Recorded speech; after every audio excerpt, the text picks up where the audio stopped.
Boa tarde. Meu grupo composto por mim, Bianca, pela Giovana e pela Júlia, iremos falar sobre a fundação de Roma e Tarquínio.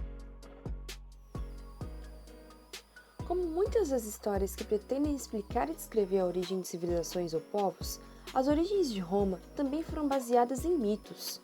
O maior império conhecido da Antiguidade Clássica teria sido fundado por dois gêmeos, Rômulo e Remo, que haviam sido amamentados na infância por uma loba, que os encontrou perdidos à margens do rio Tibre. Rômulo e Remo seriam filhos de Rhea Silvia, uma virgem sacerdotissa vestal, que afirmou ter sido violentada e engravidada pelo seu deus, Marte. Silvia havia sido forçada a se tornar sacerdotissa por seu tio, Amúlio, que havia tirado o pai de Rhea Silva, Númitor, do trono de Alba Longa, cidade construída na Península Itálica. Ao saber da gravidez da sacerdotissa, Númitor ordenou sua prisão e que seus filhos fossem jogados no rio Tibre. A preocupação de Númitor era que os gêmeos reivindicassem o trono que ele havia usurpado. Os gêmeos teriam sido salvos pela loba que chegou ao rio para saciar sua sede, e em compaixão às duas crianças abandonadas, teria dado suas tetas para que eles pudessem se alimentar. Foram encontrados posteriormente por um pastor e, nesse ambiente, foram criados. Já adultos, Rômulo e Remo descobriram serem originários de uma linhagem real e decidiram lutar contra Númitor para restituir ao avô Amúlio o trono do qual havia sido retirado, e eles conseguiram. Posteriormente, Rômulo e Remo construíram uma aldeia no local onde haviam sido encontrados. Era o início da cidade de Roma. Entretanto, em decorrência da disputa pelo poder da nova cidade, Rômulo assassinou Remo, tornando-se o primeiro rei de Roma. As histórias romanas indicam que a cidade foi fundada em 753 a.C. Escavações arqueológicas indicam haver indícios de que, no século 8 a.C., uma aldeia de agricultores e pastores existia na região. Roma ficava em uma planície fértil, cortada pelo rio Tibre e protegida por 7 colinas. Fundação de Roma, o período da monarquia. Rômulo tornou-se o primeiro rei de Roma e com ele se iniciou o período monárquico, que duraria cerca de 2 séculos. A ele atribuiu-se a criação das primeiras leis e do Senado com 100 membros, os patrícios.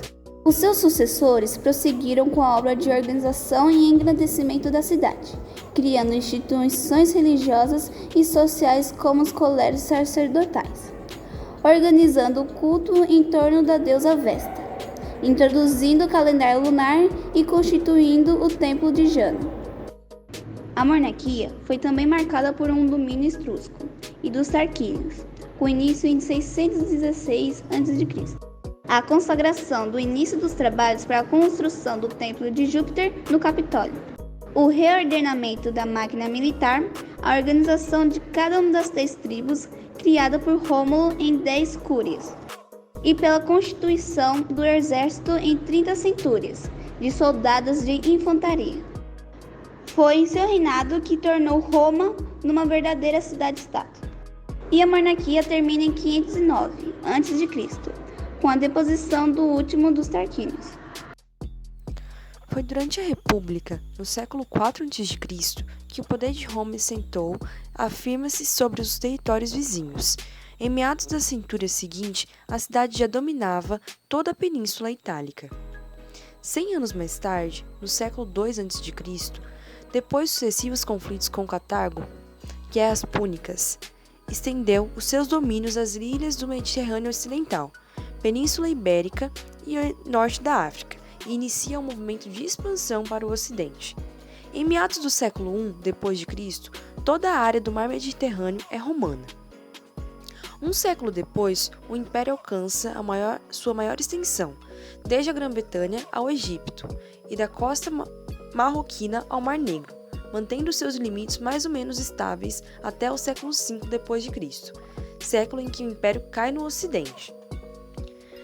Agora a gente vai falar um pouco sobre Tarquínio Prisco, que foi um dos reis de Roma. Seu reinado teve início de 535 a 509 a.C. Segundo as tradições, ele teria sido o tutor dos filhos de Anco Márcio, outro rei lendário. O povo teria escolhido ele para ser o novo rei logo após a morte de seu antecessor, o mesmo. Dessa forma, conseguiria trazer laços da cultura etrusca para a cidade de Roma. Realizou trabalhos urbanísticos, como por exemplo a iniciação da construção de Cloaco Máximo, que é um dos mais antigos sistemas de esgoto do mundo.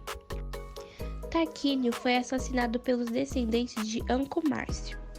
Falando um pouco sobre seu filho, Tarquínio o Soberbo teve seu reinado pela não aceitação popular nem pelo Senado. Filho de Tarquínio Prisco, desposou primeiro com Túlia Maior, a filha mais velha de Sérvio Túlio, ou seja, noivou com ela. Depois com a própria irmã, Túlia Menor, que organizou o complô para matar seu pai, e Tarquínio o Soberbo ascender o trono de Roma. Por isso, foi considerado um tirano por todos os historiadores antigos, por ter matado seu sogro para conseguir o reinado.